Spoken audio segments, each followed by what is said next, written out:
অবাক হয়ে যায় রাই। কোনোভাবেই সূর্য তার কথার নড়চড় করবে না, এমনটি বলতে দেখা যাবে আগামী পর্বে। বিস্তারিত জানতে লাইক এবং সাবস্ক্রাইব করে সাথেই থাকুন। রাইকে দেখতে আসে সূর্য। সূর্য তখন রায়ের কাছে পাশে বসে থাকে। রাই সূর্যকে বলতে দেখা যায়, আচ্ছা সূর্য, একটা কথা বলবো, আমি যদি নতুন করে আবার নীলুকে তোমার সাথে।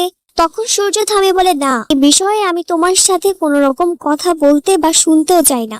তুমি অসুস্থ বলে না, কোনো সময় আমি এ বিষয়ে কথা বলতে চাই না। আর আমি আমার কথার নড়চড় করব না, যেখানে আছি সেখানে অটুট থাকবো। এ কথা শুনে রাই অবাক হয়ে সূর্যের দিকে তাকিয়ে থাকে। আচ্ছা, সূর্যের কি করা উচিত? সূর্যের কি বিয়ে করা উচিত? আপনারাই জানান কমেন্ট বক্সে।